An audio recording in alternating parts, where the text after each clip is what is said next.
Go for Welcome, it. everybody. I'm your lovely Klommunity ambassador today, and today we're having the very first ever Klommunity podcast. Today, we want to talk about a few things that are relevant to the Klommunity. First off, being the state and affair of Destiny, right? Something that's we've all talked about. Sometimes the conversations are heated, sometimes it's fun. So that's going to be exciting. We also want to talk about some of the things that we're doing to the stream, some changes we're making, as well as some just some quality of life changes. So feel free to stick in until the end till we get to that. The first thing I want to mention before we get started with Meow and Chloe here, Mouse Capone and Chloe, is that in order to make this work, we need your feedback, your opinions, how you think things are going, so that we can continually strive to make things better. Now we're going to have this video that you're watching here available in a couple different places. First off being YouTube, as well as a clip of it will be in the Discord, linked from YouTube, as well as the ability to just listen to it. Wherever you are viewing it, please feel free to leave comments and feedback, or to message Chloe in the Discord, or to put any comments you can give us in the stream. So without that feedback, we can't improve. So that being said, 100%. like I said, I'm joined here today with Mouse Capone, our wonderful Klommunity mod, and then Chloe, our fearless Klommunist, that dude over there. The Klommunist. The Klommunist. And today we're going to be talking about, to start off things, a little bit about Destiny. A couple days ago, maybe about a week ago now, because it's taken us forever to get this put together, we had some troubling news brought onto the Destiny world, and I think we'll all agree that it was very troubling.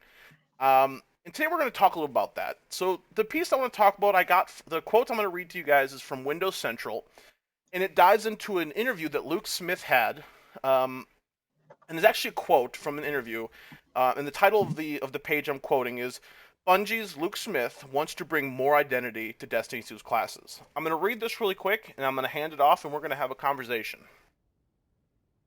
So this process involves getting rid of supers like Nova Warp that don't really have a clear place in the game. Additionally, for supers like Dawnblade that suits two popular styles of play, roaming firepower with top tree, bottom tree's healing buff and support with Well of Radiance, Bungie might have to choose to keep one in the game while removing the other. This could potentially alienate players who have a strong preference for the super and skill trees on the chopping block. For this reason, these changes, if they happen, aren't coming soon.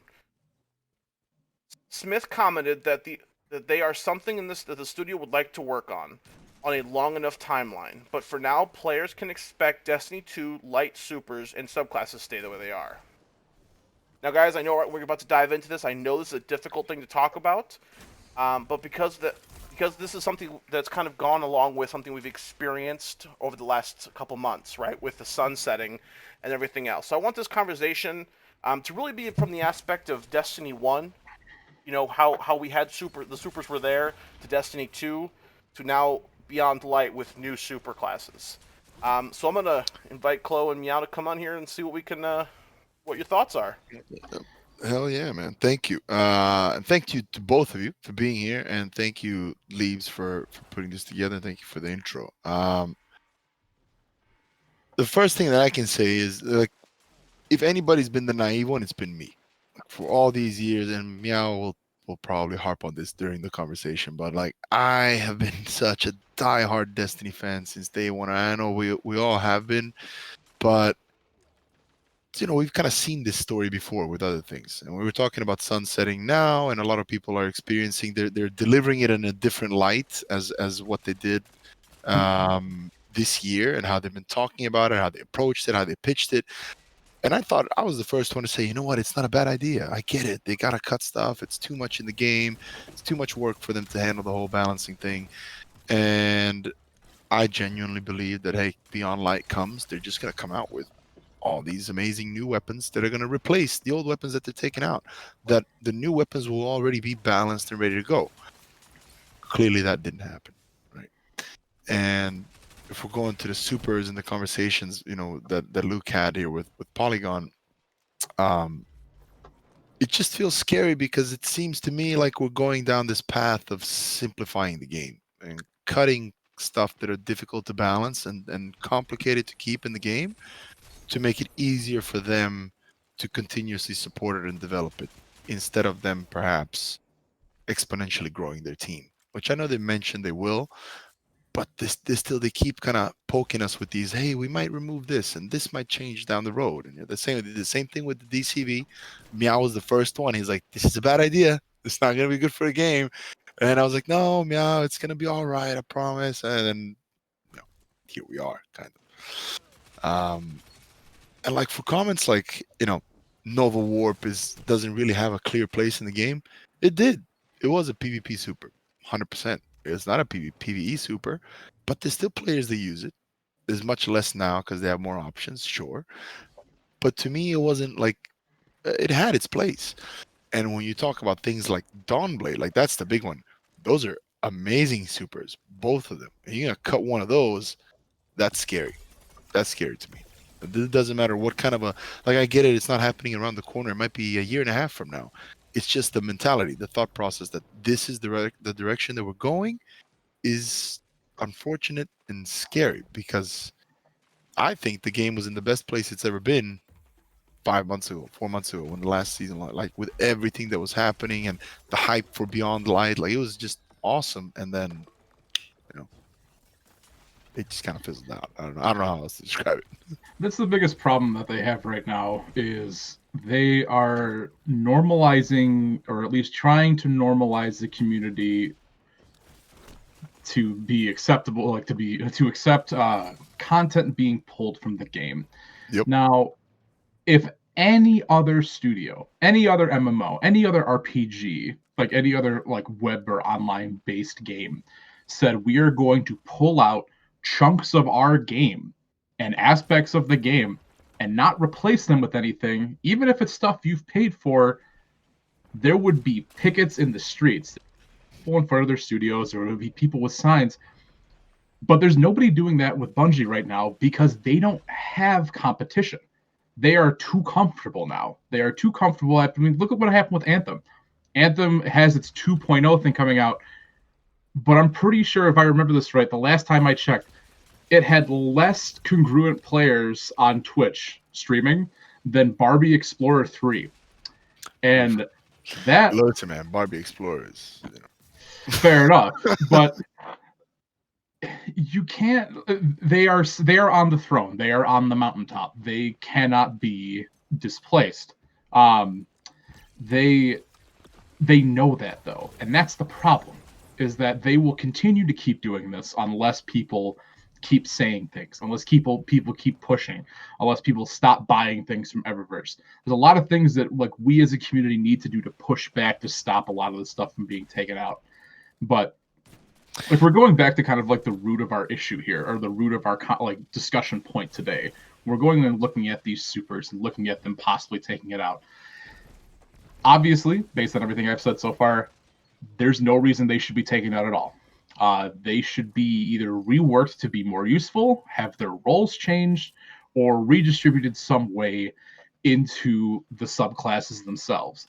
Now, Stasis, the way that Stasis has been presented to us so far, offers a really unique way that they could kind of tweak all of these subclasses into one thing. Imagine if you took all 3 trees from a subclass and turned all of their perks into fragments or aspects.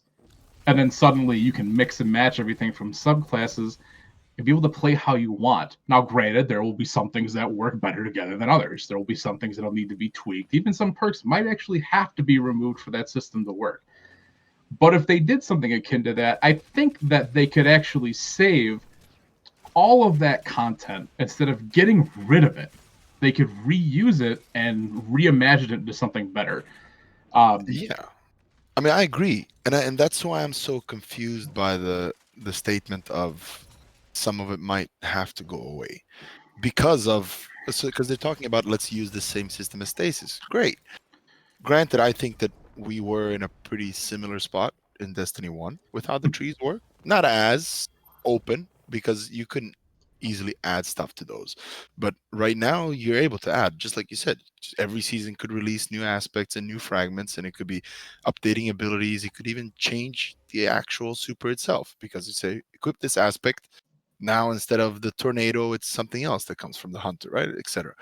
And that would be really fucking cool. That's customization, that's identity. But with that said, now that you have this tool for customization, why take away options? Why even say that? Why even talk about we would have to condense it? Because that's the opposite of what the stasis system enables. And I also agree, yeah, some things might need to be tweaked, removed, or even plain. If you equip this super subclass, quote, for lack of a better way to name it, you can't equip X, Y, and Z perk because they would be too powerful together. That would still work. People would be fine with that, I think, because they're not losing anything. They're in gaining, you know, customization basically, which is what they keep telling us that they're striving for. But then we keep coming back to, okay, let's remove let's remove content, let's remove armor sets, let's remove weapons. It's like, okay, okay, I can customize, but I have three options to customize between. That's not customization. What's disgusting to me right now is that we've gotten so used to these subclass trees and how they function in the light subclasses that if you look back at Destiny 1 subclasses, we actually had more customization in Destiny 1 Oh yeah, than we do now. oh, for Uh, sure. Leaves, if you bring up the one of the things I said, the old subclass style Sunbreaker, um, you can actually see uh, it is a combination of all three classes. It is essentially a stasified Sunbreaker. You have all of the aspects that were there before, except obviously the middle tree with the big hammer. But you could mix and match those things, and there weren't a lot of problems. I don't remember there being a lot of problems with the mix and match system from Destiny 1. It No, worked. it was a couple clicks from going to from max mobility to max armor. It didn't Yes. cost you resources. It wasn't this whole pain. Oh, let me swap out 5 mods of my armor. How does it fit with the other mods? Do these mods stack? It's just, I like the fact that the armor has mod slots now compared to before. I think it's a great way to go, but it should be new stuff, not, hey, we moved this from your subclass tree to your armor slot so it can now you can consume, more material, make you grind more, consume more glimmer, make you grind more. Like, how many times have people that I've helped to Sherpa say, oh shit, I gotta go to the spider first, buy some glimmer so that I can put these mods on. Like, that Yeah. that doesn't, so that they can increase their stats. Like, And it's I not don't even just get that. increasing stats. Mm. Like the seasonal mod slot, I think, was a fantastic addition because those seasonal mods actually modified the gameplay in some way that's not just like me have more ammo, me shoot better. That's it. Like that is No. what the mod system is. That's all Yeah. it is. It's just me shoot better. That's it. Or actually it's me shoot more. Is really what it is. Yeah. And the if I could do something with this game to improve it at least just immediately base level, I would purge every single generic mod in the game, every single one, every reload every reload mod, every ammo finder mod, all of that stuff, and just flat increase all of that stuff across the board by like 10%.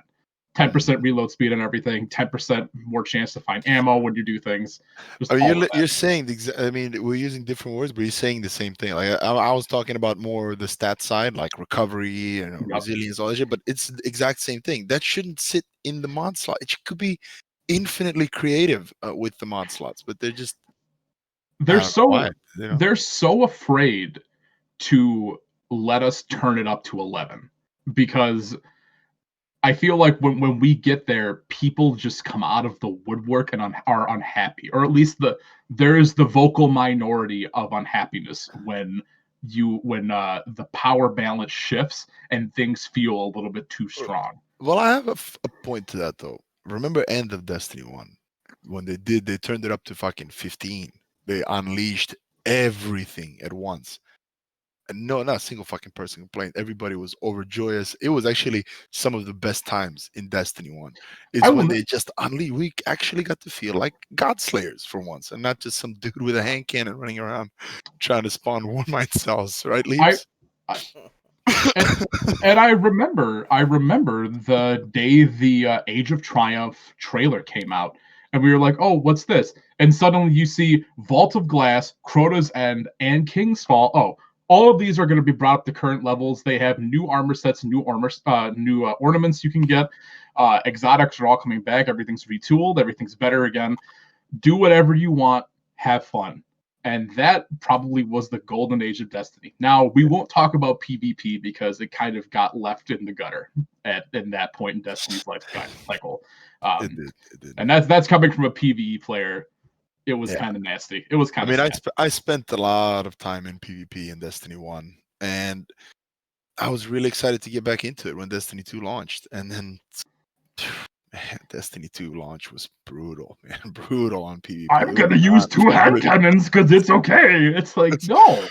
When they had the testing, the beta testing for Destiny 2, and that was when you picked a loadout, whether you did Warlock, Hunter, or Titan, you had specific weapons that you got. And then with the Hunter, I got 2 hand cannons.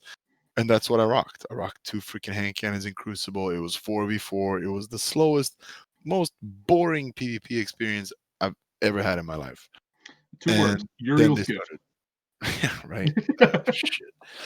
And then we started kind of working towards it, and then Trials of the Night came out, which, for lack of a better way to put it, was a failure. It just didn't feel like Trials. It felt like comp with just updated rewards and skins. Hey, if it makes you feel any better, normal Trials doesn't feel like Trials either, because it's also failing. Because even with their crackdown on the cheating, it still happens.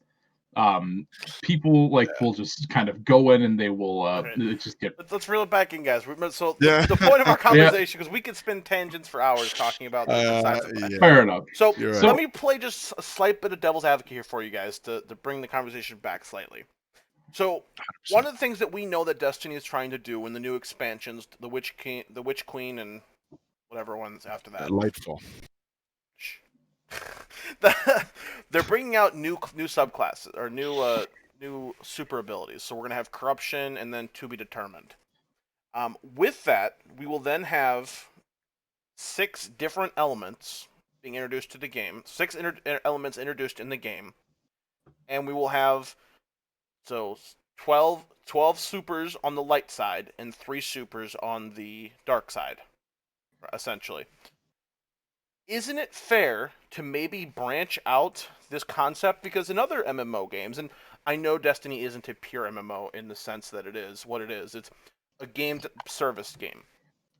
Wouldn't it make sense a little bit to have a subclass devoted to support, a subclass devoted to this, and however they divide it out? Couldn't that be maybe what they're thinking about doing? I can see what you mean. You would have, if you think of your traditional MMO roles, you have your tank, your DPS, your support. So if on the light side and the dark side of each subclass or each main class, like if the Titan would have 2 support trees, 1 light, 1 dark, 2 DPS, 1 light, 1 dark. I get that.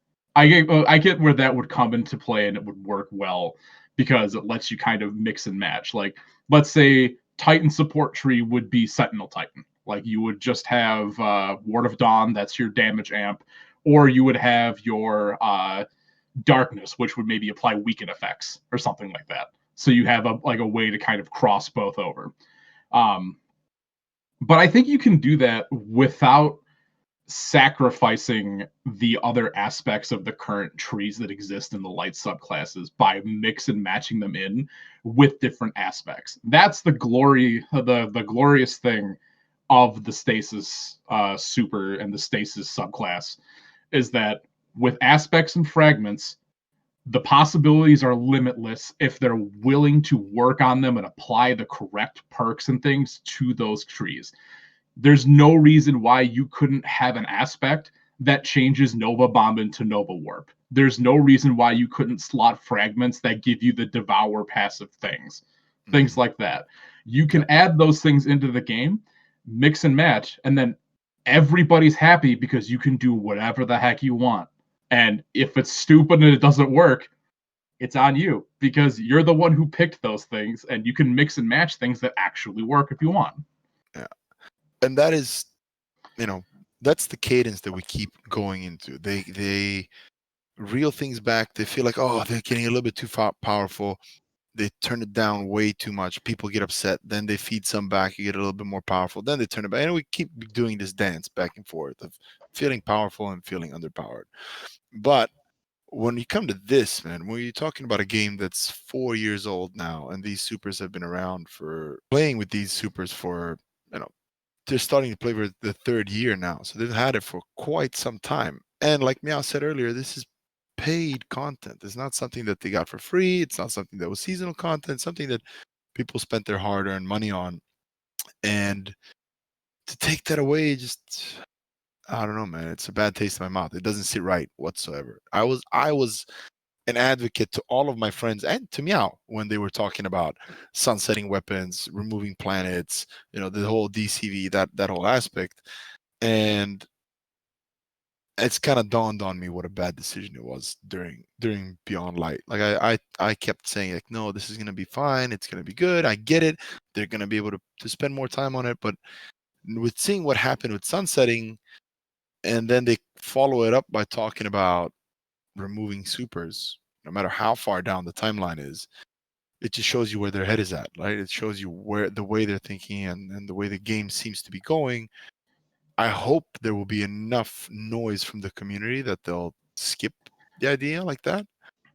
But I struggle to get on their side. I've been on their side for almost every bad decision that they've made just because of the love of the game. And I don't know. I'm struggling to be on their side with this one, man, because shouldn't be removing fucking supers. It just the shouldn't happen. the problem is you can narrow it down to uh one word: fear. Bungie is afraid of the things that they've made.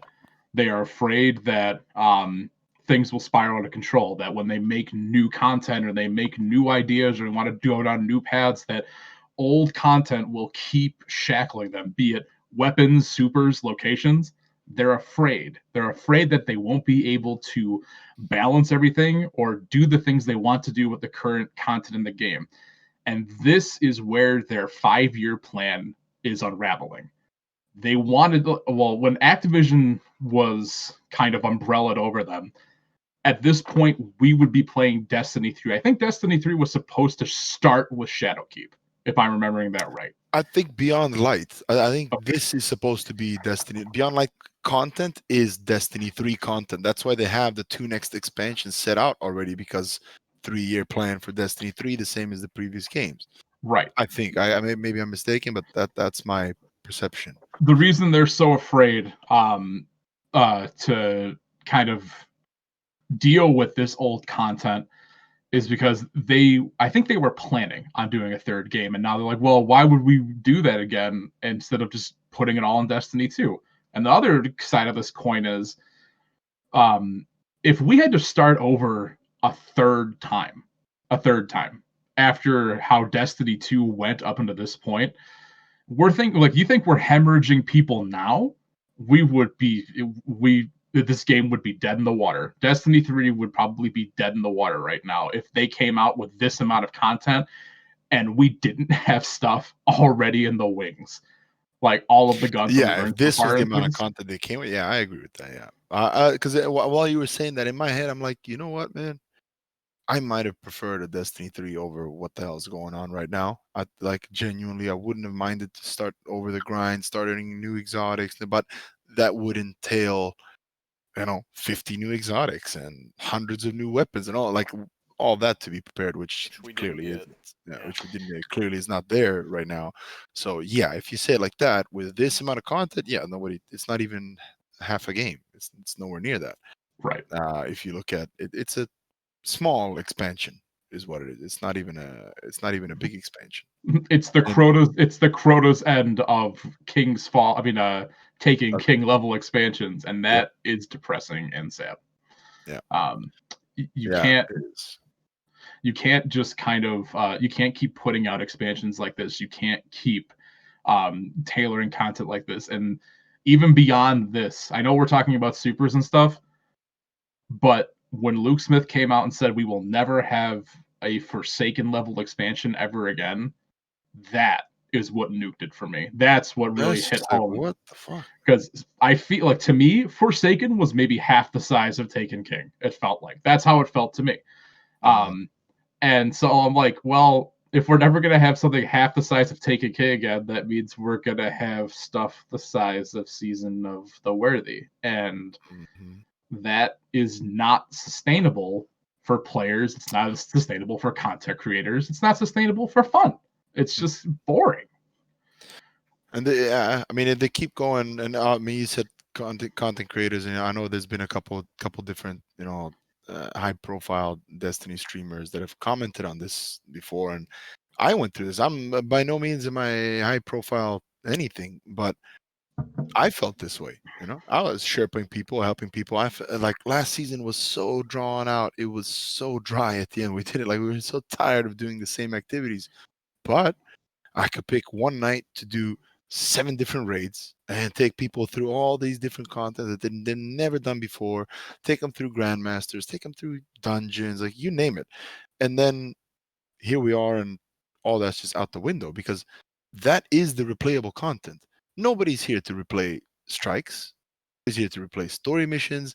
Nobody's here to go and, I mean, I personally do like that they put exotics into the lost sectors. That's very cool, but it's not feasible to replay whatsoever. Think about the fact that the raids are the only 6-man PvE activities in the game where 6 people can get together, and some of the most epic and fun times happen in this game.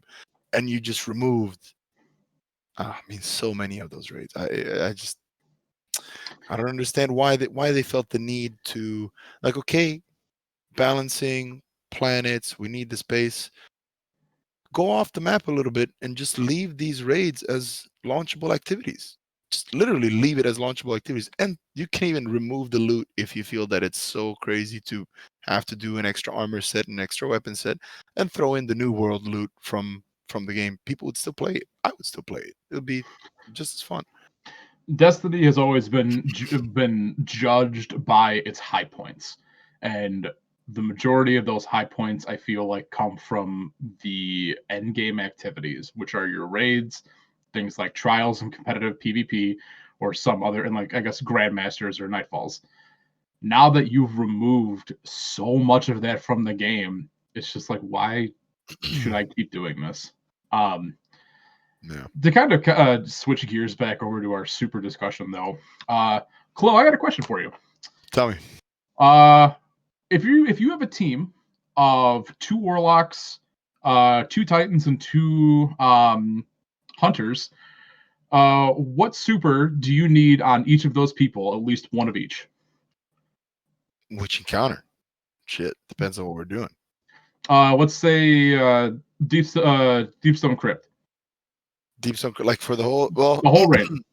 If you said I need this, and this, a blanket thing for all activities. Let's even go back.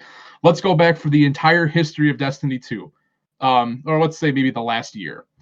If you said I need one of these, and one of these every single raid, what do you need? Well, the easiest ones are the Titans and the Warlocks. It's obviously Well and Bubble, right? That's just It's go-to for any end game. I don't think there's been a world's first anything without a Well and a Bubble in it, period. And the Hunters are more interchangeable, whether that's you need survivability with a tether or you need DPS with Golden Gun. But that's pretty much it. You're not rocking Arc Strider. You're not doing what's it called? Blade Barrage. You're not doing the answer is Celestial Golden Gun. Yeah, is really what you're looking for, because the other ones are there, but they can be relegated to guns. Yeah, and that thanks goes to Divinity, you can actually. You're right. Usually, Tether was a damage buff, but now thanks to Divinity, Leaves knows all about that. But Divinity bitch present. You can't just do that to our host. But if you look, I today. No. I sent Leaves a graph actually of PC. I just did PC just to kind of, because I feel like that's where the majority of our community is now. The PC raids from a year ago from today to from the last year, so from 12/14/2019 to 12/21/2020. If you look at the graphs and the way that everything kind of comes together, um, you have those three subclasses pretty much every single time. You have Dawnblade, Well Warlock, you have Bubble Titan, you've got Celestial Nighthawk, Golden Gun, and then the rest are just at the bottom. Like just it doesn't matter. Like Mhm. if you have to have those three things, and that's where we kind of come back to Leave's comment before, where if we don't at least kind of look to some variation of these classes to give uh essentially, like, we have to give hunters the ability to have something that's like a bubble or a well that functions well in endgame content. um but then we also need to give stuff something like Celestial Nighthawk to Titans or to Warlocks in some way, shape, or form. Um, Which, warlocks have Nova Bomb, which is right there. I mean, it has that burst damage like a golden gun does. The hunter doesn't have the support. Tether, I guess, could be considered it because you could, slow down the ads, protect for trash ads and stuff like that. During but certain that's encounters. not the direction that they're going with these encounters anymore. Like, do you like Yeah, think of, like, let's look back at Crota's End, the lamp section. If you had uh hunters with the don't touch me. yeah, I know don't because that touch was me. my job. That was my job every Yep, time. don't touch me, Arcblade. You just go Yep, invisible and you just go. And yep. like, we don't have those moments in the game. We don't have the ability to have those moments in these encounters and stuff. Granted, is Deepstone Crypt is creative. It's a very good raid. It's very interesting. Yeah. Well, guys, thank you so much for the input on the state of Destiny. Not only did we plan to just talk about supers, but we got supers balancing.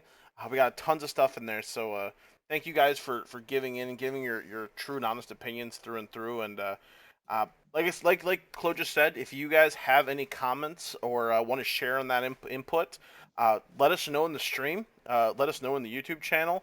And if you're listening to this as a podcast, reply there.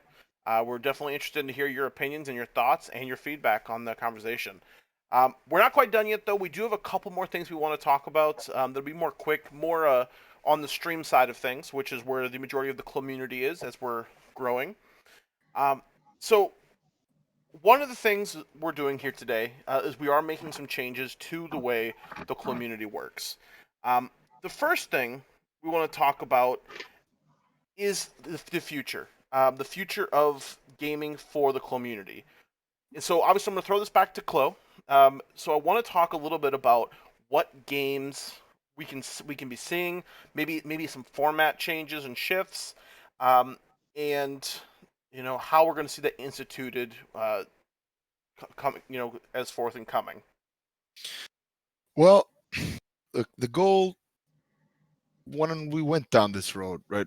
I started off with Sherpas immediately. That was kind of how it was starting. It was actually me and Meow were it was when Prophecy came out. That's when the stream started and when this whole journey kind of started. And we were just taking, even myself at the time, I wasn't aware enough to take people through end game content while being under level myself on my own. So that's why we needed me and Meow together, and we were taking one person at a time through Prophecy. And then eventually I was taking two people at a time. And then it was raids, and then it was grandmasters, and it evolved. And it's very rewarding for me, and it's something that I want to do is continuously help people while obviously trying to provide entertainment and show everybody a good time. But as we grow, it becomes increasingly difficult to one maintain a queue, which is it gets out of hand pretty quickly, and two to kind of maintain efficiency because my time is limited.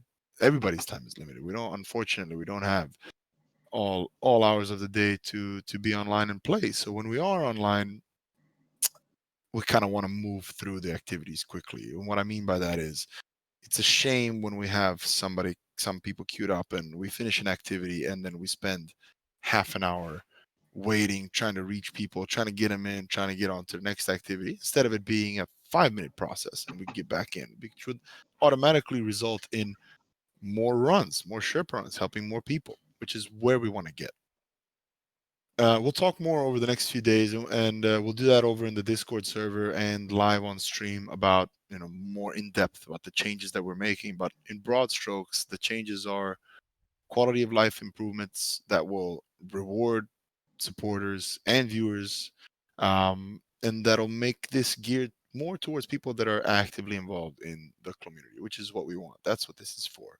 We don't want this to be something where somebody just pops their head in, get some done, and then you disappear. And we want this to be an engaging community.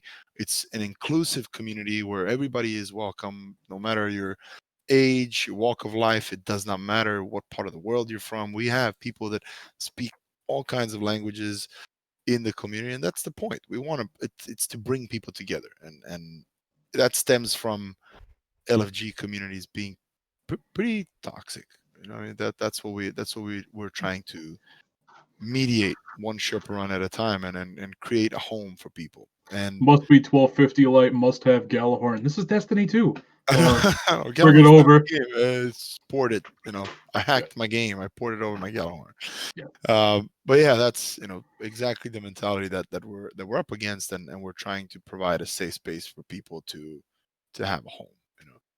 And but with that said, Destiny is also finite. It's not fun for everybody to watch Destiny every day of the week either. So we're branching out, and we've been playing a little bit of Warzone with some of my friends that I enjoy personally a lot, and trying to make it a little bit more inclusive. And this new systems that we're putting in place will make it so. And what I mean by that is we'll have play-alongs, playing with subs, and we're playing with viewers, and we'll go into Warzone matches together, and we'll have a great time there as well. And as far as what games we'll play, I have Among Us. no. Yep, I'm down. I have no reservations, no discrimination towards any games. I'm down for everything. I'm here for the community. I love everything about it. I love all the people I've met. We've met some incredible people, made some fantastic friendships, and I just want to keep growing it. I want to make it more fun and entertaining for everybody, but I want to keep that, because I think what sets us apart is that it is inclusive and it's interactive, and it gives people the opportunity to be part of what's going on and not just watch and see what's going on. And I never want to step away from that. And obviously, the more we grow, the more people that are here, that'll be more limited. It'll become trickier. That's natural. And then if we're lucky enough to grow to that level, then we'll figure out a way to mediate it then.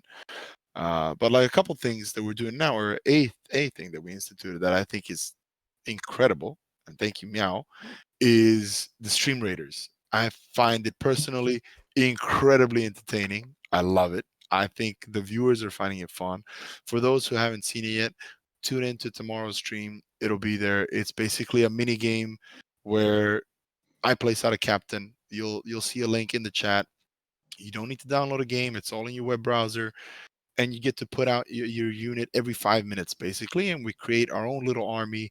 And once the timer's up, and let's say I'm playing Warzone, and we have 5 minutes between games, not even 2 minutes between games, I'll switch over to Stream Raiders. We'll start the battle, and we'll see how it goes. Hopefully we'll win the battle, and then so on and so forth. We work our way through the map, and everybody gets rewards. We're leveling up our characters, and it's a very inclusive mini game that I'm finding extremely enjoyable. Like the other night, can't remember what we were waiting on, but we just kind of sat there and did the Stream Raiders thing for a while, and it was hilarious. I loved it because it gives us a chance to be much more interactive. You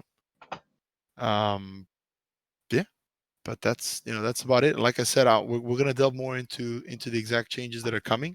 Um, we'll be introducing a new currency, which is going to be the biggest change that will be kind of shifting how the entire community works, both in stream and in Discord.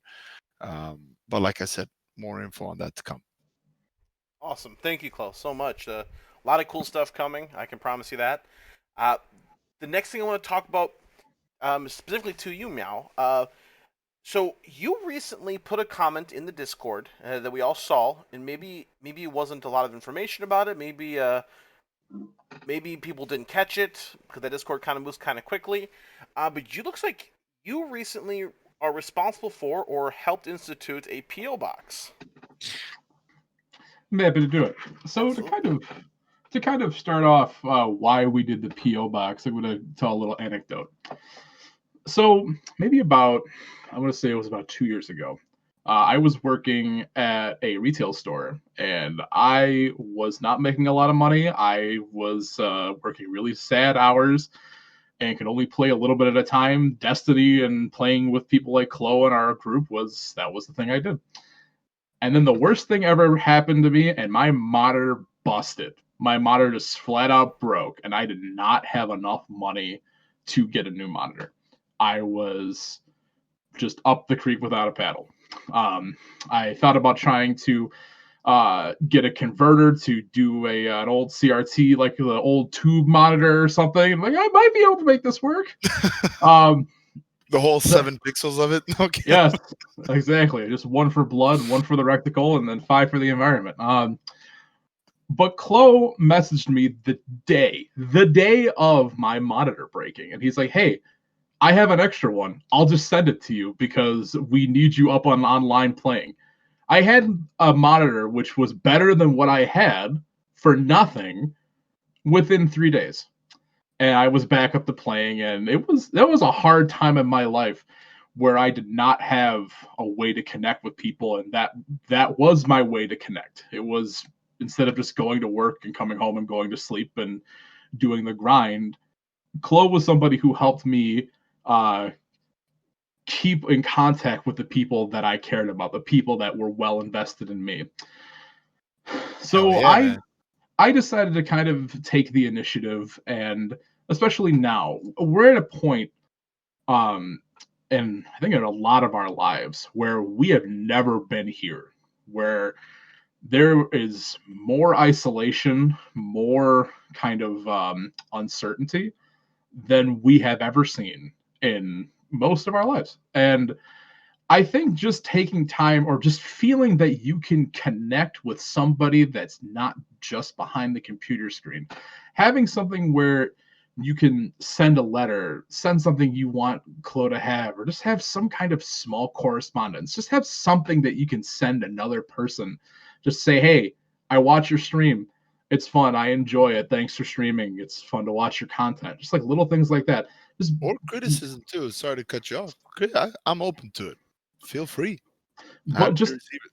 having something where you can just send a message and reach out to somebody who is behind the screen. So many content creators out there nowadays, they churn out their content every day. They do their stream and they log off and that's it. And they do their stuff. That's it. But I'm hoping that with the addition of this PO box, um, people out there, if you want to take the initiative, if you want to take a little bit of time and send a message or whatever, just kind of get in direct contact with Chloe here.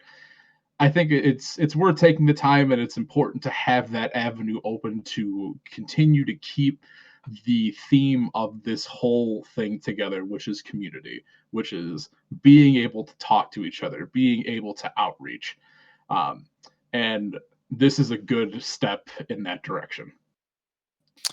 I mean it's incredible. What a fantastic idea, and I mean I can't wait. It would be incredible to be able to connect with people on such a personal level.